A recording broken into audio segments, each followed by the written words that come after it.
এই বাড়ি? হ্যাঁ, 3 তলায়।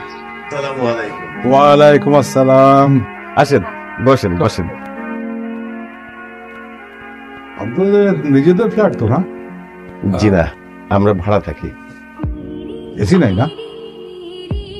সারা কোথায়? ওয়ালাইকুম আসসালাম। বস বস বস। নাম কি? স্যার। পুরো নাম বলো। সারিয়া ইসলাম স্যার। আচ্ছা আচ্ছা। মেয়ে এবং ছেলে উভয়কে চেনে, পছন্দ করেছে। আমরা কিন্তু মা বউ নিতে আসিনি। আমার তো মেয়ে নাই, তুমি আমাদের বাড়িতে মেয়ে হয়েই থাকবে। বিয়ের অনুষ্ঠান কোথায় করবেন বলে ঠিক করছে? জি না, এখনো তো ভাবিনি।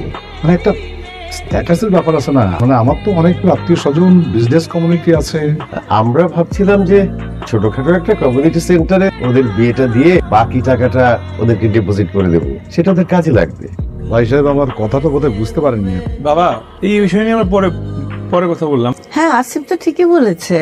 বিয়ের তারিখ ঠিক হোক, তারপর না এসব নিয়ে আলাপ করা যাবে। একটু দিন দিই। কাবিন নিয়ে কথা বলা দরকার। কাবিন কত হবে?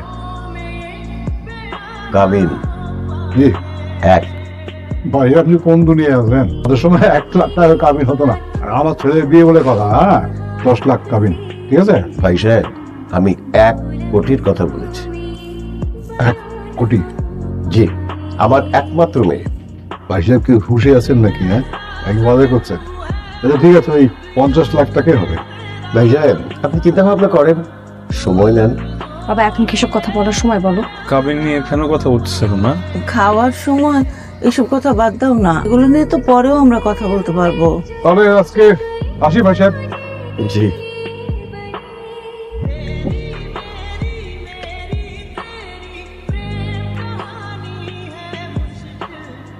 দেখো আসিফ, তোমার পছন্দের বিয়েতে আমার আপত্তি নেই।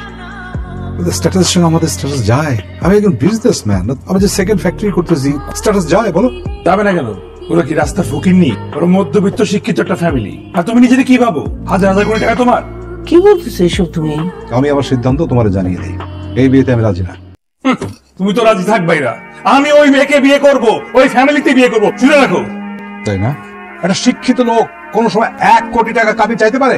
হ্যাঁ, সেটাই তো। আর 1 কোটি টাকা কাবিন নেওয়ার মতো স্ট্যাটাস আছে ওদের? যেভাবে বড় লোকের ভাব ধরছো, ঠিকই করছে, উচিত কাজ করছে। ব্যবসা থেকে বিয়ে দিয়ে ওই কাবিনের টাকা আদায় করে ডিভোর্স দিয়ে আমি তোমাকে বলে দিলাম, সব ধন্যবাদ। আর তুমি কি বলো এটা? এগুলো কি বলতেছো আসিফ? তুমি চুপ থাকো ভাইয়া, মুখ সামনে কথা বল। আমার বাবা মার সাথে বেয়াদবি করছিস? তোর বাবা মানে কি? বাপ্পা হওয়ার আগে আমার বাপ্পা। আমার বাবা মার সাথে বেয়াদবি করছো তুমি কেন? তুমি ফালতু মেয়ের জন্য আমার সাথে মামাই করছিস। ফালতু কি বলে কি বল? আচ্ছা, ও যে বেয়াদবি করছো ওটা কিছু বলবো না? বেয়াদব তো তুমি। এই আমি বেয়াদব। ওই মেয়েরে বিয়ে করব, রাস্তা থেকে বিয়ে করব আমি। এখন হচ্ছে আধা অপমান। এই কই যা?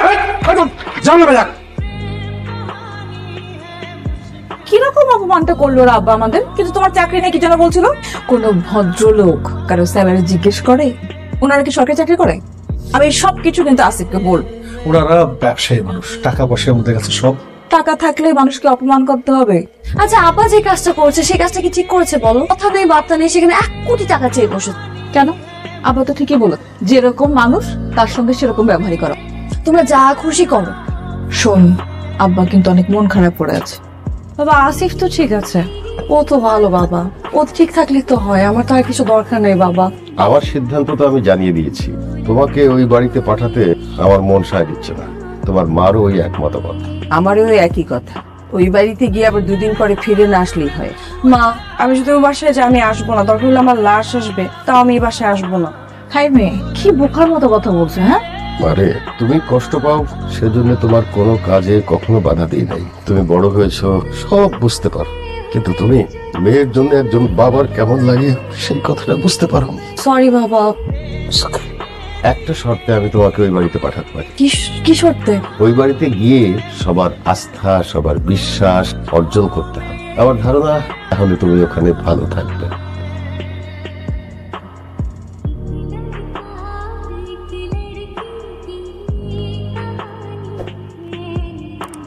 দেখো তারা 1 কোটি টাকা দিয়ে আমার তোমাকে বিয়ে করা সম্ভব না। এভাবে রেগে কথা বলছো কেন? হুট করে 1 কোটি টাকা দিয়ে বলছো কেন? দেখো, আমি তোমার সাথে ঝগড়া করার জন্য কিন্তু ফোন নেইনি। তুমি তো জানো তোমার বিয়ে করার জন্য আমি আমার জীবন কাবিন করে দিব। তোমার বাবা 1 কোটি টাকা দিয়ে হসপিটাল লাগাই দিতে। আমার বাবা করছে না তোমার বাবা করছে? তোমার বাবাকে বলনি আমাদের ফ্যামিলির কথা? আমার কি মনে হচ্ছে জানো আসিফ, তোমার বাবা আমাদেরকে অপমান করার জন্য এই কাজটা করেছে। ভাই আমি মাফ চাই ভাই, আমি খারাপ, আমার বাপ থাকতো, আমার খারাপ থাকলে তোমার বিয়ে করতে হবে না। তুমি অন্য কোনো ভালো করে বুঝে নাও প্লিজ, তাকি আমি। তুমি কি ঝগড়া করছো বাসায় আসিফ?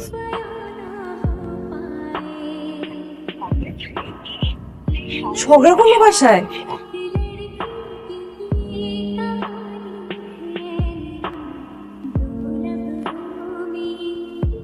কি হবে আমার নাস্তা কই? ছোটন একটা রুটি নে। না মা, খাবো না, খেতে ইচ্ছে করছে না। প্লেট কই? বাবা, হাতের 5টা আঙুল তো সমান না, তাই না? 2 হাত সমান হয়। আমার খেতে ইচ্ছে করছে না, তোমার ওই ছেলেকে বলে দিও আমার সামনে যেন কোনোদিন না আসে।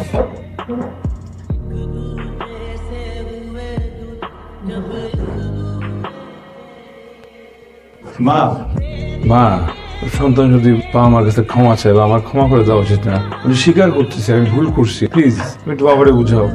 মা আমি তো বললাম সরি।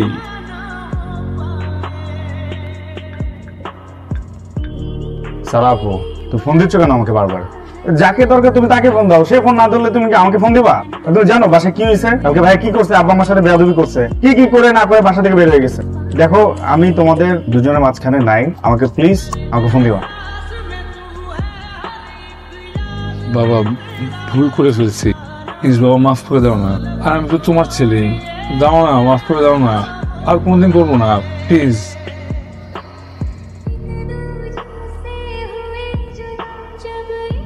চলো। কোথেকে? কি? কখন? মা মাফ করে দাও না মা। খালাম্মা, আসিফ ভাই, আসবে কি? আসিফ ভাই।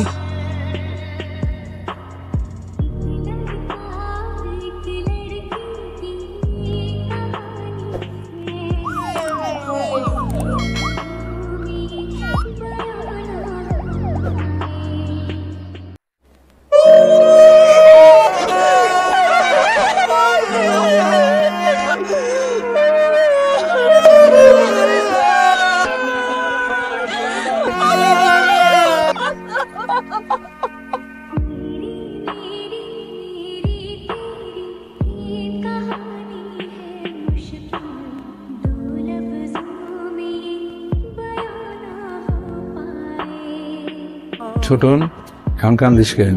বাবা মা না শুধু তোর, আমার তো কেউ না। তোর ইচ্ছাটা পূরণ করে দিয়ে গেলাম। বাবা মা ছেলে থেকে শুনতো, আমার মাটা একটু খেয়াল রাখিস ভাই।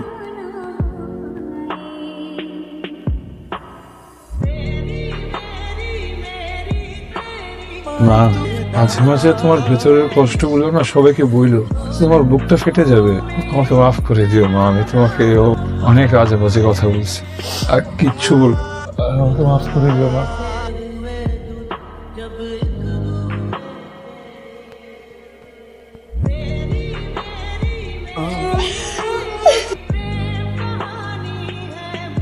তোমার তো এখন আমার মতো একটা খারাপ বাবা মালা ছেলেকে বিয়ে করতে হবে না। ভালো থেকো।